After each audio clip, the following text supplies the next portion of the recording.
Hi hello guys, welcome back to F vlogs. నేనైతే చేపల పులుసుని ట్రై చేశాను. ఎలా ఉందో చూడండి, మీరు మీ ఇంట్లో ట్రై చేసుకోండి. చాలా సూపర్ అయితే వచ్చింది.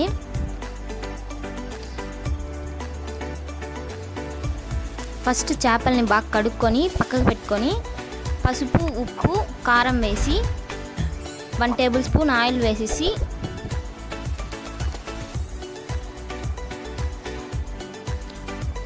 బాగా మిక్స్ చేసుకోవాలి. అంతా పట్టేలాగా చేపలకి మిక్స్ చేసుకోవాలి. స్టవ్ మీద పెనం పెట్టి 4 to 5 టేబుల్ స్పూన్ ఆయిల్ వేసుకొని ఆవాలు ఉద్దిపప్పు వేసుకొని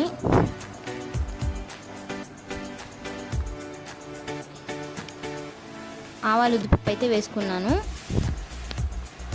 దాని తర్వాత ఆనియన్ పేస్ట్, ముందుగానే ప్రిపేర్ చేసి పెట్టుకున్న ఆనియన్ పేస్ట్ని వేసుకొని ఆనియన్ పేస్ట్ని బాగా మిక్స్ చేయాలి.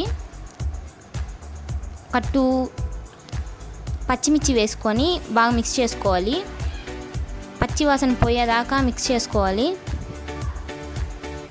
మళ్ళీ 2 టమాటో, ముందుగా కట్ చేసి పెట్టుకున్న 2 టమాటోస్ని అయితే వేసుకోవాలి. మొత్తం బాగా మిక్స్ చేసుకోవాలి. అందులో పసుపు 1 టేబుల్ స్పూన్ వేసుకోవాలి. సాల్ట్ తగినంత వేసుకోండి. బాగా మొత్తం మిక్స్ చేసుకొని అల్లం వెల్లుల్లి పేస్ట్ 2 టేబుల్ స్పూన్స్ అయితే వేసుకోవాలి. మొత్తం బాగా మిక్స్ చేసుకొని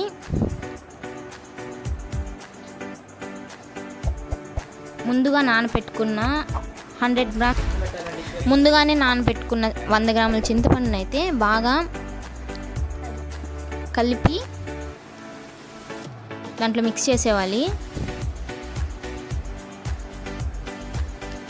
తగినంత కారం వేసుకోండి. 2 టేబుల్ స్పూన్స్ వేసాను నేనైతే. వాటర్ యాడ్ చేసుకోండి. 1 గ్లాస్ వాటర్ యాడ్ చేసుకోండి.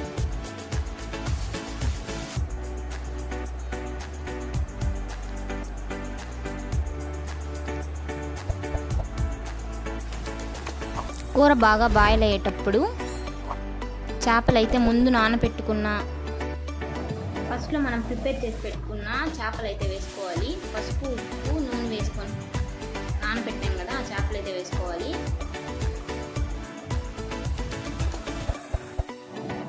ముందుగా అయితే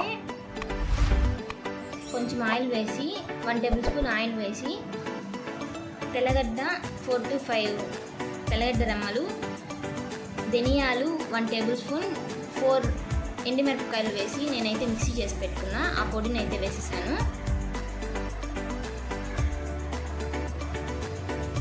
కొద్దిగా ఆయిల్ వేసుకొని దాన్ని వేయించు. 1/2 స్పూన్ మెంతి పొడి అయితే వేసుకున్నాను.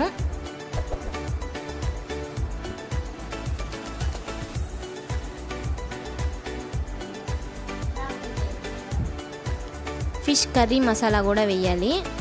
1.5 టేబుల్ స్పూన్ వేసుకున్నా.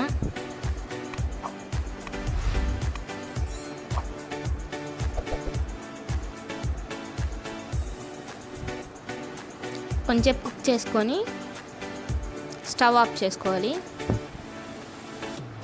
చూడండి ఎలా వచ్చిందో.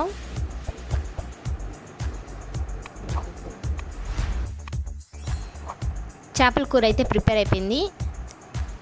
చూసారు కదా, చాలా కలర్ఫుల్గా ఉంది. మీకు నచ్చుతుంది అనుకుంటున్నాను. లైక్ చేయండి, షేర్ చేయండి, సబ్స్క్రైబ్ చేయండి. Thank you for watching. Bye.